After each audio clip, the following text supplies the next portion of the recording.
My sister ridiculed me for wedding a mere farmer, while her husband was a finance prodigy. When their investments crashed, my parents insisted I sell my land to bail them out. Their faces went paper white when my husband revealed who the true landowner really was. Can you believe my own sister mocked me, sneering about my lowly farmer husband while her finance genius husband was busy, wait for it, losing all our family's money? And when they came begging me to sell our land to save them. Their faces went ghost white when my husband revealed who the real landowner was. This is the story of how my family tried to bury me, but instead they helped me bloom. Asterisk asterisk to the happy couple who always did, play in the mud. The champagne flutes clinked around me, but my sister Tamara's voice, dripping with that special brand of sweetness that could cut glass, pierced right through me. The laughter that followed hit me like a physical slap, and I felt my cheeks burn as 200 wedding guests turned to look at me and Peyton. My name is Bethany, and that was supposed to be the happiest day of my life. I should have known Tamara wouldn't let my wedding pass without reminding everyone exactly where I stood in the family hierarchy. There she was, radiant in her designer bridesmaid dress, holding court at the head table, while I sat there in my grandmother's altered wedding gown, trying desperately not to let the tears show. Bethany, honey, smile. My mother, royally, hissed from beside me, her perfectly manicured fingers digging into my arm. People are watching. Of course they were watching. They'd been watching my whole life, waiting to see which Blair sister would stumble first. Spoiler alert? It was always going to be me. Peyton's calloused hand found mine under the table, his thumb tracing gentle circles on my palm. When I looked at him, his warm brown eyes were steady and kind, completely unbothered by the snickers echoing around us. Let them laugh, he murmured, leaning close enough that his breath tickled my ear. We know what we have. God, I loved this man, even covered in a thin layer of dust from the fields he'd been working that morning. Because yes, he'd insisted on checking the irrigation system on our wedding day. He was more real than anyone in this room, full of pressed suits and fake smiles. I still can't believe you're marrying a farmer, my youngest sister, Erin, whispered, sliding into the empty chair beside me. At 27, she was the diplomatic one, always trying to smooth over the family's rough edges. I mean, I think it's romantic, but Mom's been popping antacids all week. Thanks for the pep talk, I said, watching Tamara work the crowd like she was running for office. At 31, she had perfected the art of being the golden child. Stanford MBA, corner office in Manhattan, husband who wore $1,000 suits and talked about market volatility at dinner parties. That's not what I meant, Erin said quickly. Ladies and gentlemen. My father Donald's voice boomed through the microphone, cutting through the chatter. He stood at the podium, his silver hair perfectly styled, his expression somewhere between resigned and disappointed. I'd like to say a few words about my daughter Bethany. My stomach dropped. This couldn't be good. Bethany has always been unique, he began, and I caught Tamara smirking behind her champagne glass. While her sisters focused on their careers and achievements, Bethany chose a different path, a simpler path. The word simpler hung in the air like a judgment. I felt Peyton's grip tighten on my hand. She's chosen to marry Peyton, a man who works with his hands and understands the value of hard work. Donald's pause felt deliberate, calculated. We wish them happiness in their humble life together. The applause was polite but lukewarm. I caught my mother dabbing at her eyes with a tissue, though I wasn't sure if they were tears of joy or mourning. Your dad's really laying it on thick, Peyton said quietly, his voice steady despite the insult wrapped in wedding wishes. He's been practicing that speech for weeks, I replied, watching Tamara lean over to whisper something to her husband, Elijah. They both laughed, and I didn't need to hear the words to know they were about me. This was my family. The people who should have been celebrating with me were instead treating my wedding like a funeral for my potential. Every achievement I'd ever earned, my college degree, my teaching awards, the small business I'd built selling organic produce, all of it dismissed because I'd chosen love over status. You know what? I said, standing up so abruptly that my chair scraped against the floor. The sound cut through the reception chatter, and suddenly, everyone was looking at me again. I raised my water glass, because of course I was too practical to waste good champagne on a toast, and looked directly at my sister. To family, I said, my voice carrying across the suddenly quiet room, and to learning who really has your back when it matters. Tamara's smile faltered for just a moment, but she recovered quickly, raising her glass with the rest of the room. The toast felt like a line drawn in the sand, though I don't think anyone else realized it yet. As I sat back down, Peyton leaned over and whispered, "That's my girl." I had no idea how prophetic those words would turn out to be. 3 years later, I stood in Tamara's marble-tiled foyer, holding a casserole dish that probably cost less than her doormat. The annual Blair family barbecue was in full swing, and I could already hear the familiar soundtrack of my childhood. Clinking glasses, forced laughter, and the subtle art of one-upmanship disguised as conversation. "Bethany." My mother's voice rang out as I stepped onto the pristine back patio. "There you are. We were just talking about the Hamptons house Tamara and Elijah bought." Of course they were. Tamara glided over in a flowing white sundress that probably cost more than my monthly grocery budget. Her smile was as perfectly maintained as her landscaping. "Oh, you brought food?" she said, eyeing my casserole dish like it might contain something contagious. "How thoughtful." "Green bean casserole," I said, setting it down on the catering table next to the professionally prepared spread. "From our garden." "Is it organic?" Elijah appeared beside his wife, martini in hand, his polo shirt so crisp it could cut paper. "Or just basic?" The question hung in the air while several family friends turned to listen. I felt that familiar heat creeping up my neck. "It's homegrown," Peyton said quietly, stepping up beside me. His jeans were clean but worn. His button-down shirt, simple cotton. Next to Elijah's designer everything, he looked like he'd wandered in from a different world. Right. Elijah nodded with exaggerated interest. "The farming thing. How's that going?" "Still playing in the dirt." "We're doing well," I said, forcing my voice to stay level. "The farm's been profitable for 2 years running." Tamara laughed, the sound like wind chimes in a hurricane. "Profitable? Oh, honey, that's adorable.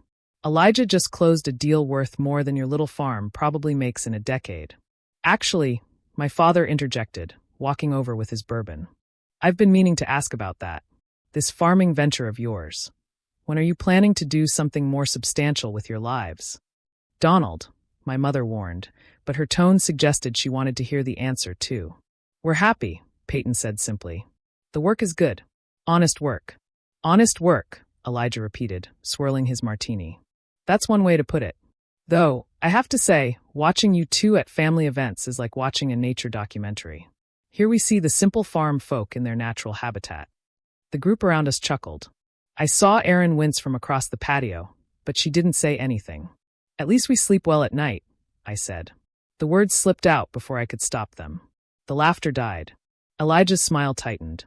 "What's that supposed to mean?" Tamara asked, her voice sharp enough to cut glass. "Nothing," I said quickly. "Just that physical work makes you tired." But the damage was done. I'd crossed some invisible line, and everyone could feel it. "Well," my mother said with forced brightness, "who wants to see the new pool house?" The group dispersed, following Tamara toward the latest addition to her property empire. I started to follow, but Peyton caught my arm. "I'm going to check on the truck," he said. "Make sure we didn't leave the windows down." I knew he just needed air. These gatherings were harder on him than he let on, watching his wife get picked apart by her own family while he stood there powerless to stop it.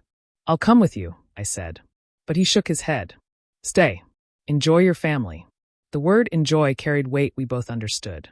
I found myself alone by the pool, watching the sun reflect off water that probably cost more to maintain than we spent on groceries.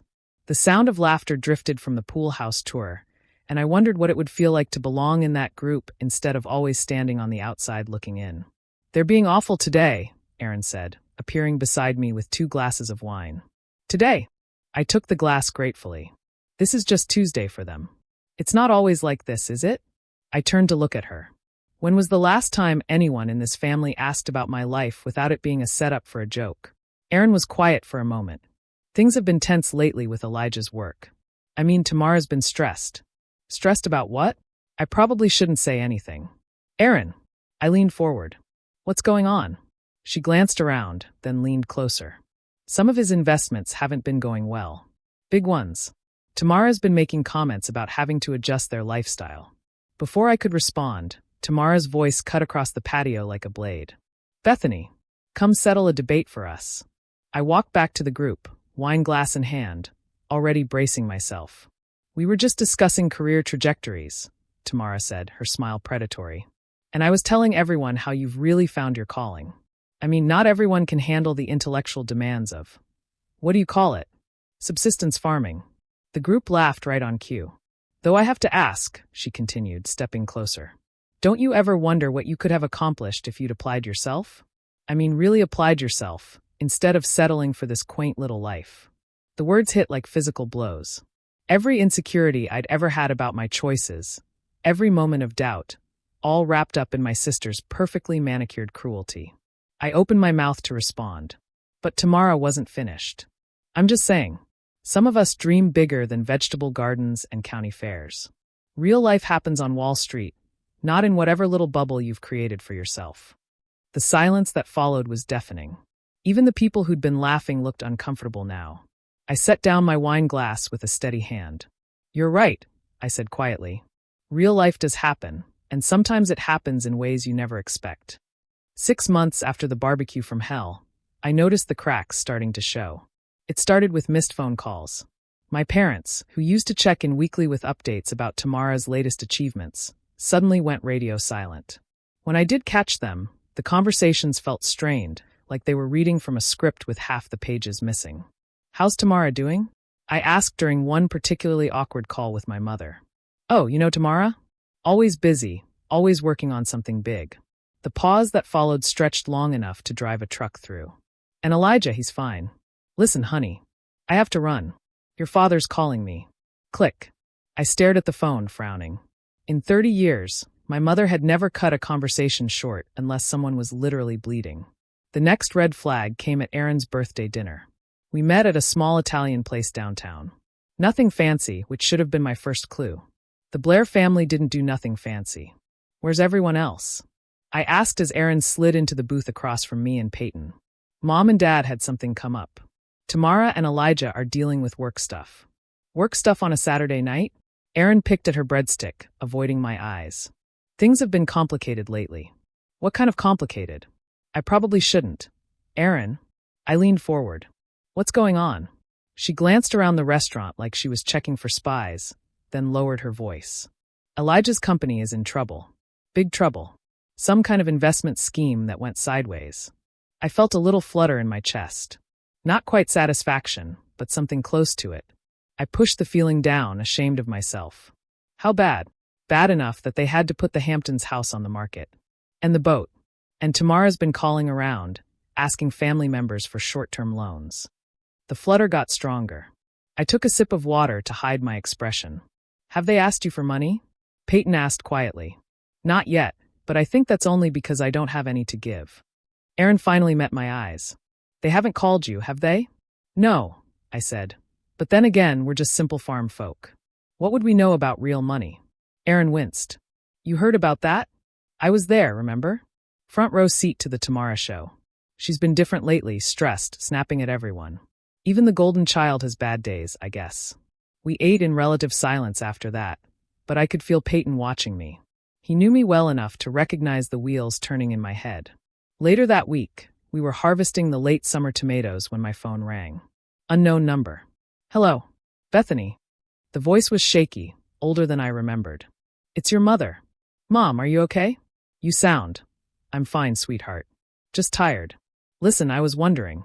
Could you come by the house this weekend? There's something we need to discuss as a family. The words sent a chill down my spine. In Blair family speak, something we need to discuss as a family was never good news. What kind of something? It's better if we talk in person.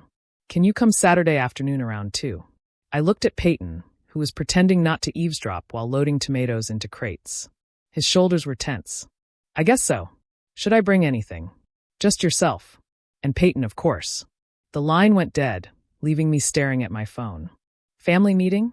Peyton asked without looking up. Sounds like it. He straightened, wiping his hands on his jeans. About what? She wouldn't say, but given what Aaron told us, they're going to ask us for money. It wasn't a question.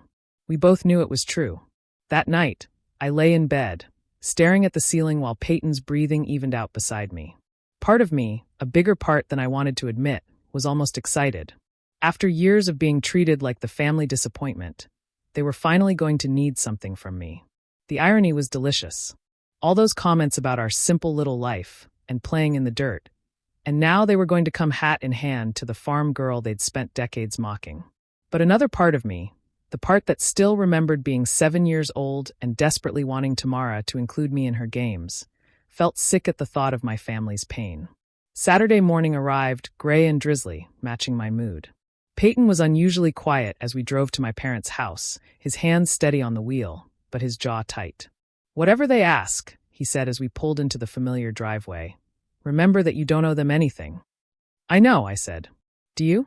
"Because you have a soft heart, Beth, and they know how to use that against you." I looked at the house where I'd grown up, with its perfect lawn and pristine shutters. It looked smaller than I remembered, less imposing. "I'll be fine." But as we walked up the front steps, my phone buzzed with a text from an unknown number. "Emergency family meeting. Please come. We need you." It was from Tamara. The same sister who'd spent years telling me I'd never amount to anything was asking for my help. I slipped the phone back into my pocket and rang the doorbell, my heart hammering against my ribs. Time to see what real life looked like when it came knocking on the farm girl's door. The living room felt like a courtroom when we walked in. Everyone was already there, arranged in a careful semicircle, like they'd been planning this ambush for weeks. My parents sat on the couch, looking older than I remembered. Tamara perched on the edge of the armchair, her designer clothes wrinkled, her usual perfect composure cracked around the edges. Elijah stood by the window, his back to us, hands shoved deep in his pockets. Only Erin looked genuinely uncomfortable, shooting me an apologetic glance from her spot on the ottoman. "Bethany." "Peyton," my father said, gesturing to the 2 chairs they'd clearly positioned for us. "Thank you for coming." We sat down, and I immediately felt like I was on trial. "So," I said, breaking the heavy silence. "What's this about?" My mother twisted her wedding ring, a nervous habit I remembered from childhood. "We wanted to talk to you about the family situation." "What situation?" Elijah finally turned around, and I was shocked by how haggard he looked. The cocky confidence was gone, replaced by something desperate and angry. "Cut the act, Bethany," he snapped. "You know exactly what situation." "Elijah," Tamara warned. But her voice lacked its usual authority. "No, I'm done pretending," he continued.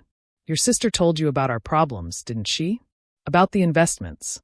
I glanced at Erin, who was studying her hands like they held the secrets of the universe. "She mentioned you were having some difficulties." "Difficulties?" Elijah let out a bitter laugh. "That's one way to put it." "What Elijah means," my father interjected, "is that the family is facing some financial challenges. Significant ones." "How significant?" The question hung in the air like smoke. Finally, my mother spoke. "We could lose everything." The words hit the room like a physical blow. Even though I'd suspected, hearing it confirmed was different. "Everything?" Peyton asked quietly. "The house? The savings? The retirement accounts?" "Yes," my father said, his voice flat. "Elijah made some investments on our behalf. Investments that didn't pan out." I looked at Elijah, who was glaring at me like this was somehow my fault. "I'm sorry to hear that," I said carefully. "But I'm not sure why you're telling us." "Because we need your help," Tamara said, leaning forward. For the first time in my life, my sister was looking at me with something that might have been desperation. "You'll sell your land," my father said bluntly. "The farm. We need you to sell it." The words hit me like a slap. "Excuse me? It's the only asset in the family that's not tied up in the mess," my mother explained, her voice pleading. "If you sell the farm, we can pay off the debts and start over." I felt Peyton's hand find mine, his grip steady and warm. "You want us to sell our home," I said slowly. "To fix your mistakes." "It's not about mistakes," Elijah said, his voice rising. "It's about family. About doing what's right." "What's right?" The words came out sharper than I intended. "What's right is asking your family to sacrifice everything they've worked for." "You've worked for?" Tamara stood up, her composure finally cracking completely. "Bethany, you're playing house on a patch of dirt. This is real life. Real consequences. Real consequences for choices you made. We're family." My mother cried, tears streaming down her face. "Family helps family. Where was this family loyalty when you spent years mocking everything we built?" I stood up too, my hands shaking. "Where was it when you treated Peyton like dirt under your shoes?" "That's not fair," my father said. But his voice lacked conviction. "Isn't it? You want to talk about fair? Let's talk about every family gathering where you made us feel like charity cases. Every comment about our simple little life. Every time you acted like we were embarrassing you just by existing." "Bethany," Erin started. But I was on a roll now. And now, when your golden boys schemes fall apart, suddenly you remember we exist? Suddenly we're family? This isn't about the past, Tamara said, her voice desperate. This is about now. About survival. Your survival built on our sacrifice. It's just land. Elijah exploded. It's dirt and weeds and nothing. You could buy another farm anywhere. The silence that followed was deafening. Even he seemed to realize he'd gone too far. Peyton stood up slowly, his movements deliberate and controlled. I think, he said quietly, we should go. Wait, my mother pleaded. Please, just think about it. We're not asking you to decide right now. Actually, my father said, his voice hard. We are. The creditors won't wait much longer. We need an answer by Monday. Monday. I stared at him. You're giving us 2 days to decide whether to destroy our lives for you? You're being dramatic, Tamara said, but her voice was shaking. It's just property. We're talking about people's lives here. My daughter's future. What about our future? You don't have children, she shot back. You don't understand what's at stake. The words hit like a physical blow. The unspoken implication that our childless marriage somehow made our lives worth less hung in the air between us. Peyton's jaw tightened, and I saw his hands clench into fists. We're leaving, I said, grabbing my purse. Bethany, please, my mother called as we headed for the door. Just think about it, please. I turned back one last time, looking at these people who shared my blood, but felt like strangers. I'll think about it, I said. But you should think about something, too. You should think about what kind of people ask their family to lose everything to save them from their own mistakes. As we walked to the truck, my father's voice followed us out. You'll come to your senses once you realize what you owe us, Bethany. What we've done for you over the years. Peyton's hand was on the truck door, but he paused, his knuckles white against the metal. What we owe them. I said loud enough for everyone to hear. After 30 years of being treated like the family disappointment, what exactly do we owe them? No one had an answer for that. At least not one they were willing to say out loud. The drive home was silent, except for the sound of gravel crunching under our tires. Peyton's knuckles were still white on the steering wheel, and I could practically feel the anger radiating off him in waves. We pulled into our driveway, and I stared at our modest farmhouse. The place my family wanted us to sacrifice like it meant nothing. The evening light made the fields look golden peaceful. Everything I'd ever wanted was right here. I need to show you something, Peyton said as we got out of the truck. Peyton, I'm not selling. I don't care what they. I know you're not selling. That's not what this is about. He headed toward the barn, his stride purposeful. There are things I should have told you years ago. I followed him, confused. What things? Instead of answering, he led me to the back of the barn where he kept his office. I'd been in there 1,000 times, but he went straight to a filing cabinet I'd never seen him open. Sit down, he said, pulling out a thick manila folder. Peyton, you're scaring me. I'm not trying to scare you. I'm trying to show you who we really are. He opened the folder and spread papers across his desk. What we really are. I leaned forward, squinting at the documents. Legal papers, patents, financial statements with numbers that made my head spin. What is all this? This, he said, pointing to a patent document, is the irrigation system we use on the Northfield. The one I cobbled together from spare parts. I read the header. Patent granted to Peyton Stone for Advanced Precision Agriculture Irrigation System. You patented it 3 years ago? It's being used on farms across the Midwest now. He pulled out another document. This is the soil analysis software I've been working on. The program that helps us know exactly when and where to plant. Another patent. Another document with Peyton's name at the top. I don't understand. Why didn't you tell me? Because I wanted to be sure. I wanted to build something real before I started talking about it. He sat down across from me, his expression serious. Beth, our patch of dirt isn't just a farm. It's a research and development facility. Everything we grow here, every system we test, it's all part of something bigger. My head was spinning. How much bigger? He pulled out a financial statement and slid it across the desk.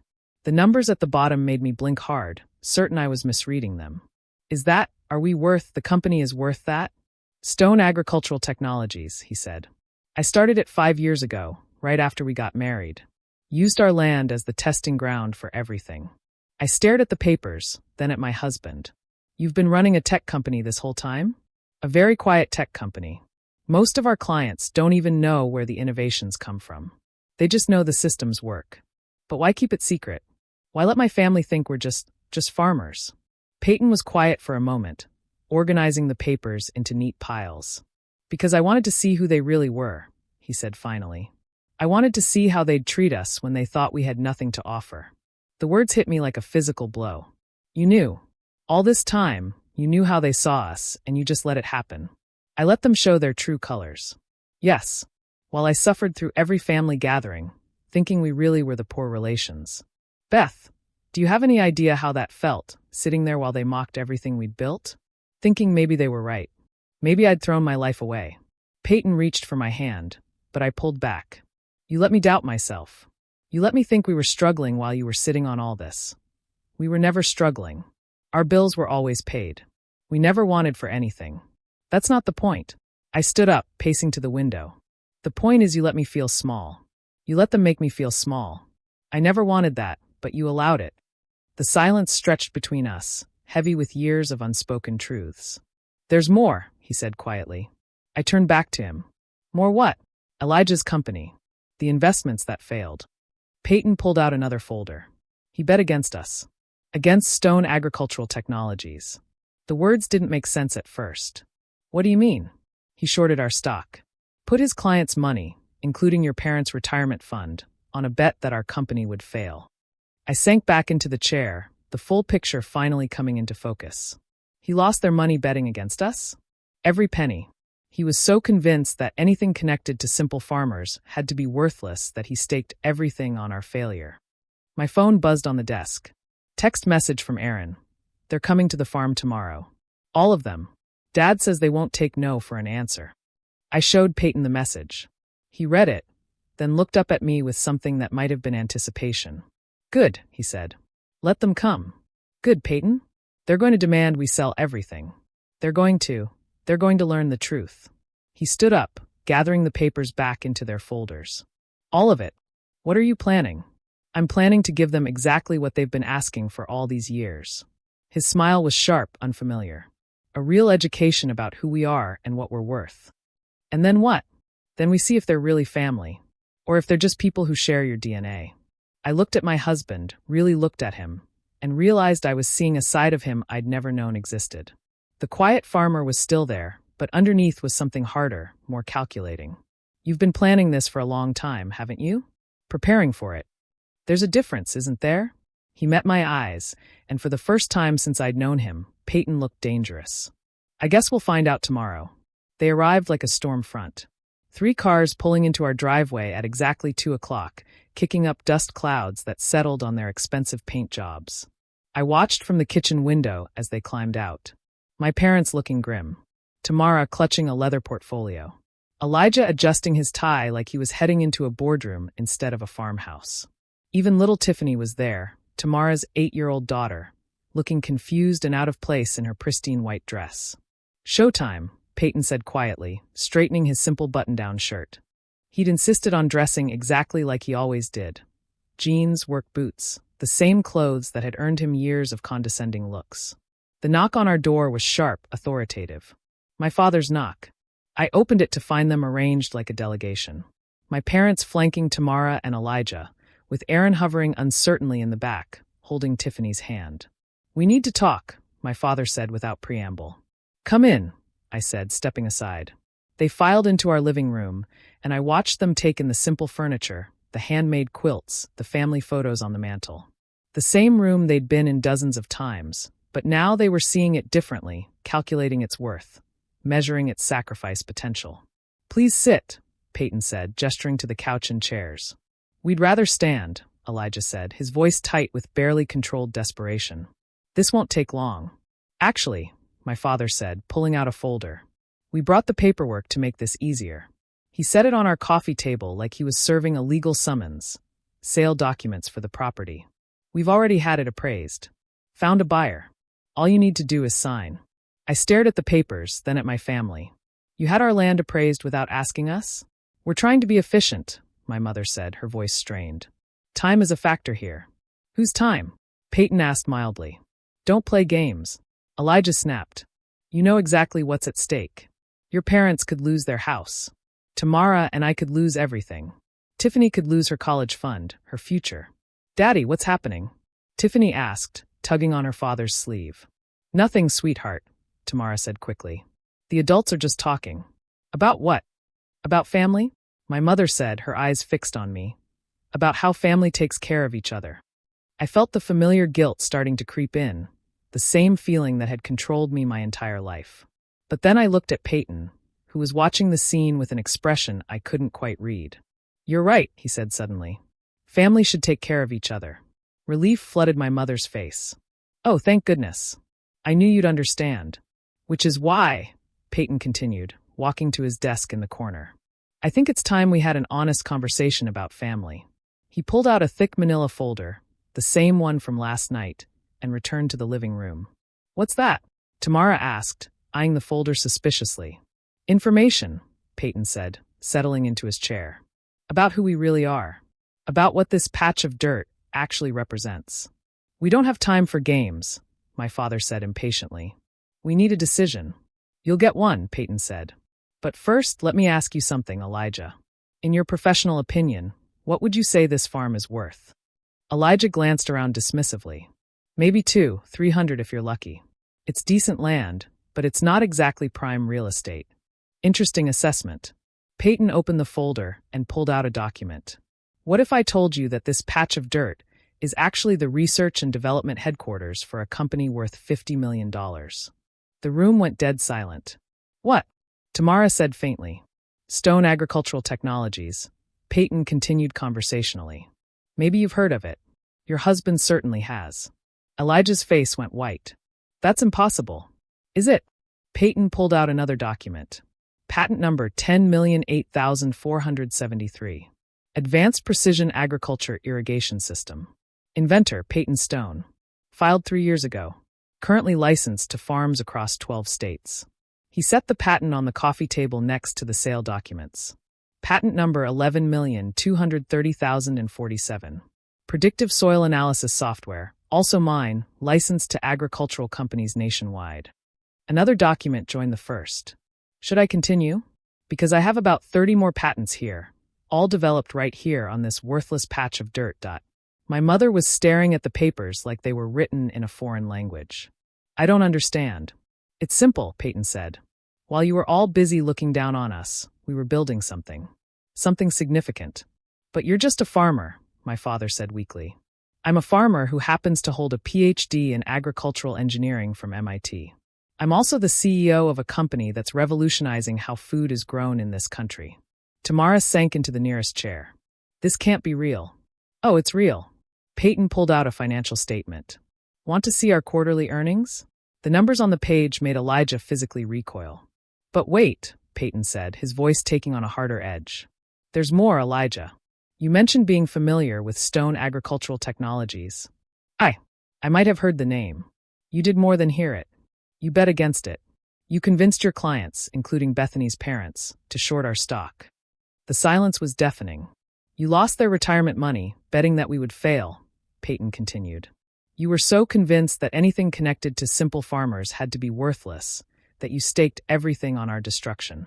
Elijah's mouth opened and closed like a fish gasping for air.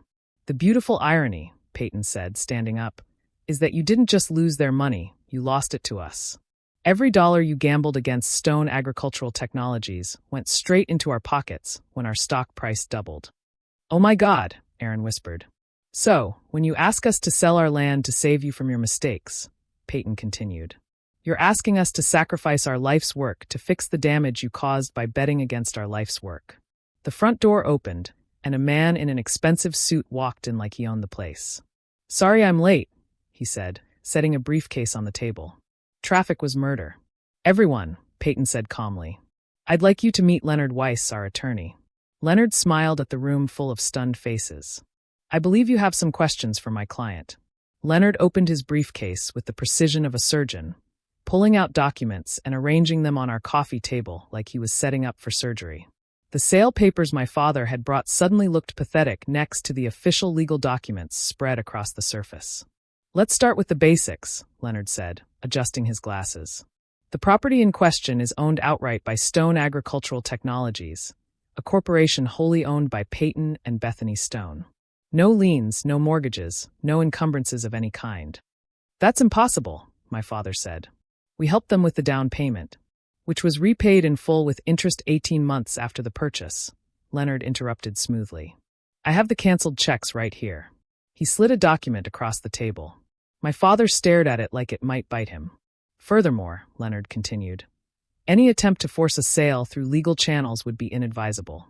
The property is protected under several agricultural preservation statutes, and the ongoing research conducted here has federal grant protections. Federal grants? My mother whispered. Oh yes, Peyton said. The Department of Agriculture has been very interested in our work. We're currently developing drought-resistant crop systems that could revolutionize farming in climate-affected regions. Elijah finally found his voice. This is all very impressive, but it doesn't change the fact that we're family. That we need help. Family, I repeated, standing up. The word tasted bitter in my mouth. Let's talk about family, shall we? I walked to the mantel and picked up a framed photo from my college graduation. Remember this day? I graduated summa cum laude with a degree in environmental science. You know what you said to me, Dad? My father's face was stone. You said, too bad it's not a real degree like business or law. You said I'd wasted 4 years studying dirt and plants. I set the photo down and picked up another one. Our wedding day. And this day, when I married the love of my life, you spent the entire reception apologizing to people for my poor choice. You told Aunt Margaret that you hoped I'd come to my senses before it was too late. Bethany, my mother started. I'm not finished. My voice was steady, but my hands were shaking. Every family gathering for 5 years, every holiday, every birthday, every celebration. You made sure I knew exactly where I stood. The disappointment. The failure. The one who settled for less. Tamara was crying now, mascara streaking down her cheeks. We didn't mean. You meant every word. I turned to face her directly. You called our life a joke. You said real life happens on Wall Street, not in our little bubble. You mocked everything we built, everything we cared about. But we didn't know, she sobbed. We didn't know about the company. About the money. And that's exactly the point. The words exploded out of me. You didn't know, and you didn't care to know. You saw what you wanted to see. 2 people you could look down on to make yourselves feel better. Leonard cleared his throat. If I may, there's another matter we should address. Regarding the financial losses your family has suffered. He pulled out another document. Stone Agricultural Technologies has been tracking the short positions taken against our stock. We're required to report significant trades to the SEC. Elijah went even paler, if that was possible. The trades were made through Pinnacle Investment Group, where Mr. Elijah Olson serves as senior partner. The total exposure was approximately $2,300,000, representing the retirement accounts of 17 clients. 17 families, Peyton said quietly. 17 families who trusted you with their life savings, and you gambled it all on a bet that we would fail. It was a sure thing, Elijah said desperately. Agricultural tech startups fail 90% of the time. The odds were that you'd do your homework before risking other people's money, Leonard interrupted. Did you visit the company? Did you research the patents? Did you look into the leadership team's background? Silence. You didn't, did you? You saw farming and assumed it was worthless, just like you assumed we were worthless. We can sue, my father said suddenly. For the losses. For damages. Leonard smiled. And it wasn't a pleasant expression. Please do. I'd love to explain to a jury how your son-in-law lost your retirement money betting against your daughter's company.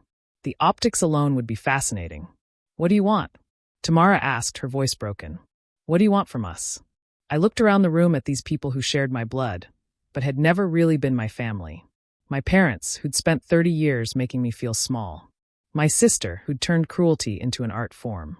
Elijah, who'd gambled away their future on his own arrogance. And little Tiffany, sitting in the corner, watching her world fall apart. I want you to leave, I said simply. I want you to walk out that door and never come back. Bethany, please, my mother begged. We're sorry.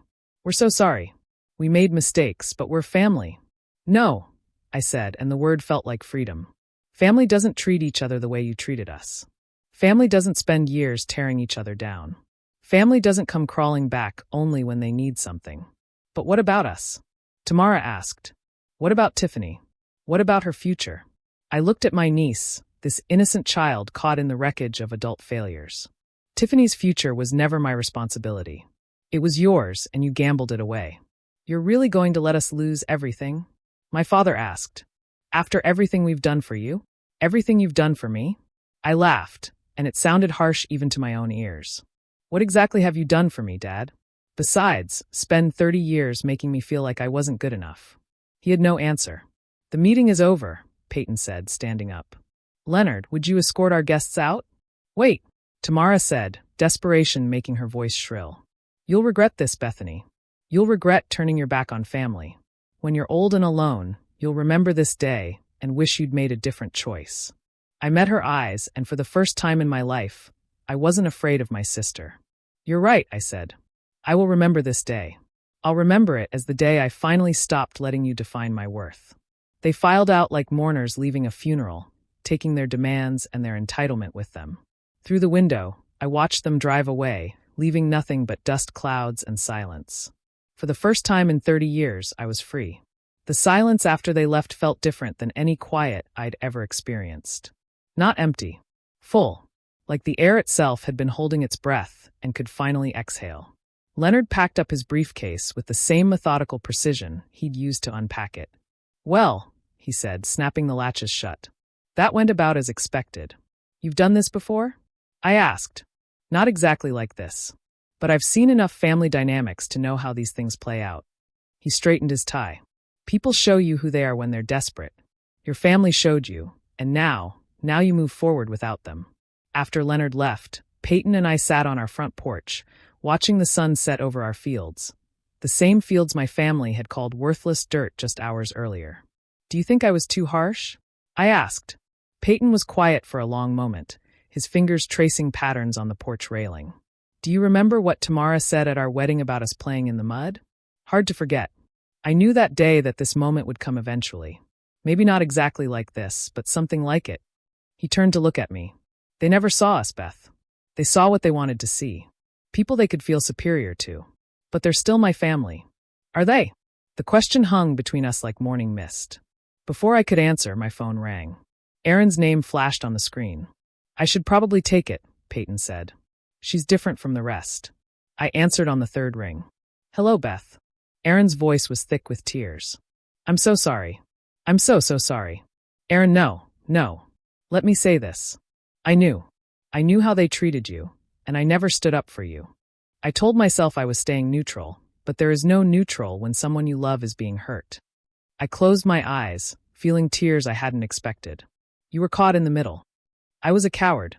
And now, God, Beth, the things they're saying about you. Dad's telling everyone you abandoned the family. Mom's acting like you personally destroyed their lives. And Tamara. What about Tamara? She's bitter. Really bitter. She keeps saying you planned this whole thing, that you and Peyton set them up somehow. We didn't set anyone up. We just stopped pretending to be less than we are. I know that. I know you. Even if I didn't defend you like I should have.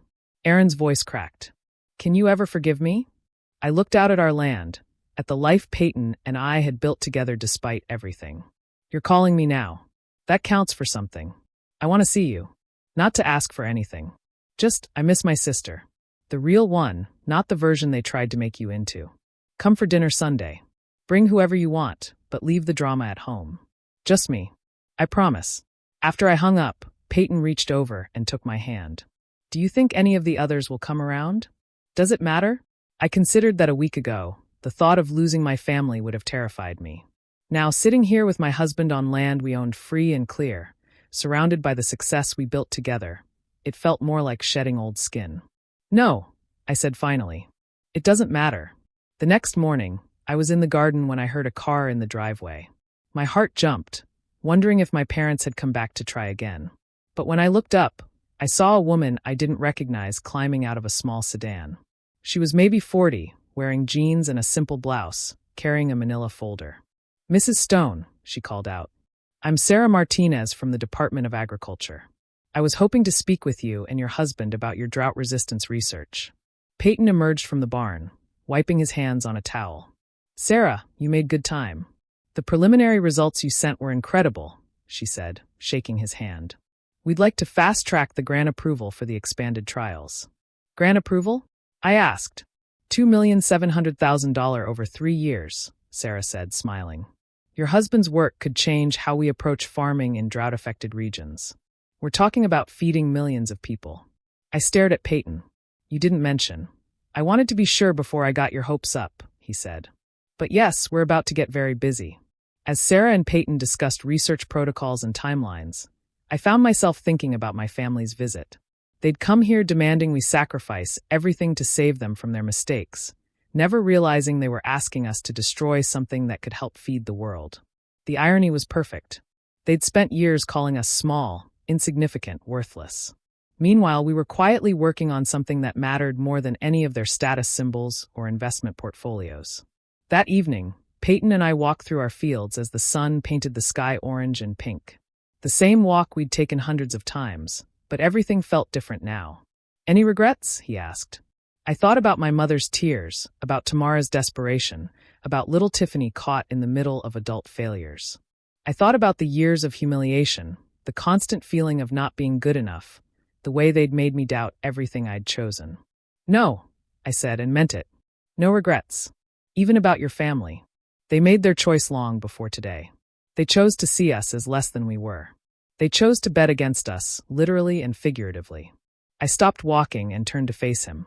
I choose us. I choose this life, this work, this future we're building. Peyton smiled, the same gentle smile that had made me fall in love with him in the first place. Good, because I have plans for us. Big plans. Bigger than a $50 million company.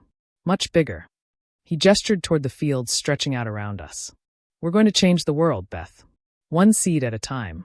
As we walked back toward the house, I realized something had shifted inside me. The part of me that had always sought my family's approval, that had carried their disappointment like a weight, it was gone. In its place was something stronger, cleaner. I was exactly where I belonged, with exactly the right person, doing exactly the work I was meant to do. And for the first time in my life, that was enough. More than enough. It was everything. What would you have done in my place when your family came begging? Have you ever had to choose between your blood relatives and your self-worth? Tell me your thoughts in the comments below. If this story resonated with you, please hit that like button and subscribe for more tales about standing up for yourself, finding your true path, and embracing the unexpected turns life throws your way. ***.